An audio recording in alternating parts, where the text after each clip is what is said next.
All right, punters. So let's continue on talking about how we set a race up, what we do with it, and how we get a fucking end result.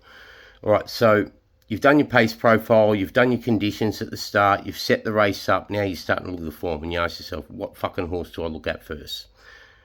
I have two approaches for this.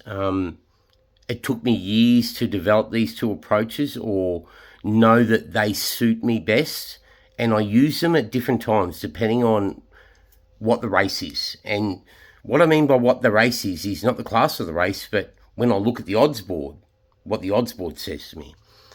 If I look at a race and there's 7 in it and there's a 1.5 favourite that occupies 66% of the market, I want to fucking find a reason to try and beat it. Because one golden rule I have is, and this is taught to me years ago, and you're going, oh, that's a cliche statement. Fucking odds on, look on. You go and find me anywhere on the internet that I've fucking tipped a horse at less than $2 for the win or for the place. You will find it on Live Trader, 1.95, 1.88, 1.85 or something like that, but you'll never find less than 1.80, maybe once or twice over the last 10 years. 1.80 being 55% of the market. But back to what I'm saying. So there are two ways that you look at what horse you're going to look at first, and they are, one, you look at the odds. The issue that brings up is it creates a preconceived idea of how you think about a race, because you go, oh, it's $1.50 favourite, it must be winning. That's what a fucking uneducated form analyst does, right? An educated form analyst can look at a market without Pervious and find why they want to look at it, or where the potential may be, or where they want to delve deeper. That's why we have the Black Book. The Black Book tells us what market we look at. We look at the horse in the Black Book, and it says we Black Booked it on the 15th of February 2024. It was a 1,200 metre fucking benchmark 64 at fucking Bairnsdale, a 1x3. It led, sat 3 deep, got pressured, tough front end, ran away from him. The two co-leaders dropped out, ran second last, third last.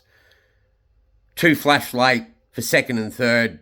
That's the par for the race. This one sat 3 deep on a tough front end and ran away from him. Big merit, obviously.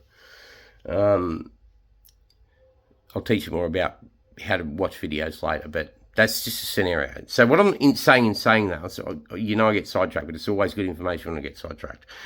So you've got the race, and you're trying to work out how the fuck do I attack this. I've got one of two options, as I said. One that I use, that I prefer to use, is I look down through the field after I've done the pace and look down through the 800 and 400 metre marker figures and worked out the pace. I then look down through the breeding of every horse without looking at the fucking odds. That's irrelevant to me. I know more than what they know, and I'm more right than what they're right. I'm here to find their fucking mistakes. That's how we find an edge. If they bet 8-1 and I say it's 3-1 and we get 8-1, well, that's the mistake that I've found of theirs. That's my job, to find bookies' fucking mistakes, all right? And that's why we win, because my knowledge is better. But what I'm saying there is, option one for me is to look at breeding first. So I'll look down through the field, and I'll go, oh, say it's fucking a 1,600 metre maiden. Oh, this one's second up by Dundeel out of a Reduced Choice mare.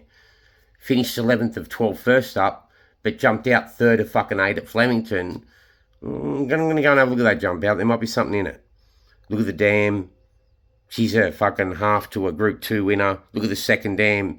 She won a Group 2 level over a mile, which this race is over. Look at the third dam. She was a champion in fucking Argentina over a mile to 2,000. Won at 1,600 as a 2-year-old, trained on to win an Oaks as a 3-year-old. You go, oh, fucking hell. This adds up. And they put fucking first-time winkers on today. So I look down through and I look at the breeding of each horse. And you know I'm a breeding buff. And it's fucking important you learn breeding, because that's an edge not many people understand. And it's not easy to learn. It takes a long time. So it's an edge you can have a long time before the public learn it. Everyone's talking about par figures and fucking speed maps, and if this horse got a good trip or if it ran a quick last 600. Everyone's fucking talking about that. It's exposed. Everyone's betting it. I said that in the other video. The $8 it's fucking $4 because you don't want to fucking back it. So when it occupied 12.5% of the market at $8, you had an edge. At $4, it occupies 25% of the market. That's like driving down a street. The average house price has been fucking $520,000. And you say to the agent, what's the price of that house at the end of the street with a new pool? And she goes, oh, it's fucking $850,000. You know, put a new pool in. It's at the end of the fucking street. It's quiet. The average is $520 for the 4-bedroom brick and tile fucking double lock-up. Why the fuck's that? It's only worth $600. That's overs. You drive back down the other street. There's a broken down couch out the front and a beat up Datsun in the fucking driveway and a pregnant fucking woman barefoot in the driveway. Same house, same street, just unkept. And it's fucking for sale for $380,000. You know why it's for sale for $380,000. You know it's a good buy. The merit's obvious. This is what we do in a horse race. So I look down through the breeding. I pick out, if it's a 12-horse field, I'll pick out the best 5 to 6 bred horses, if there's that many that I like. And then, but that's relevant to the distance too. I'm not going to pick out fucking Fiorente geldings in a fucking 1,200 metre sprint at Caulfield, but I might in a 2,000 metre maiden at Bendigo in a high weight maiden. You know, so it's horses for courses. And you look through and you get used to your breeding and you go, oh, these 6 are decently bred. So you go through and you do the form of those 6, right? That's like having a big black book where you cull. The whole idea is to have a quick cull or find a way to cull. Find a reason to take a horse out of a race.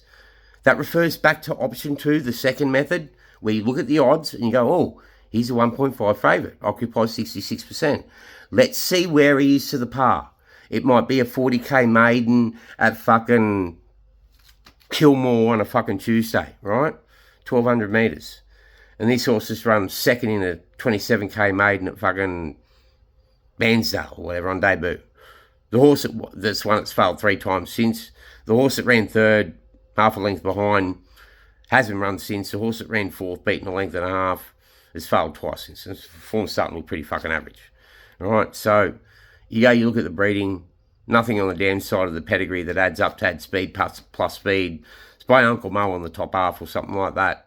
You know, fucking no advantage here. I can't see any advantage. You get the second one, it's by Snitzel, out of the fucking,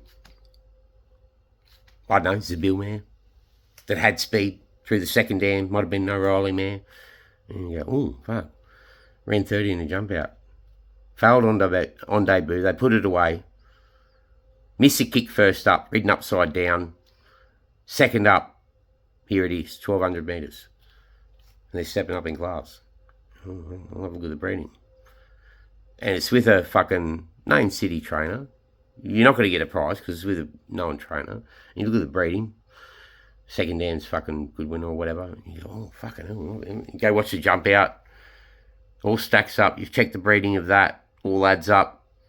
You came here initially to that horse because it stood out on breeding. And then you look at the odds and you go, fuck, they've missed it when it failed first up. It's 12 to 1 today. Put a line through the first up run. Go on the jump out. Go on the breeding. Go on the trainer. Fucking should be 7 to 2. Obvious advantage. Let's find a reason, right? They're the 2 options. That's how you start looking at a race. You need to have a par. When I talk about a par, it's what that race is normally producing to win at that level, right? If I say a horse is 3 lengths above the par, that's relative to that race and those conditions. It might be set weights, or it might be handicap. It might be in with 53 and it carried 57 last time out versus fucking slightly weaker, but it's improving. And it might be 3 lengths above the par in this race, but that doesn't mean it's 3 lengths above the par naturally. That's 3 lengths above the par because it's in with 53. You know, it's got a 3 lengths advantage there over the weight drop. So it might be par for the class naturally. So there's a lot to take in, all right? Yeah, it's good fun. It's really enjoyable, and it's a great way to spend time doing form analysis. Keeps your mind active. Enjoy punters. See ya.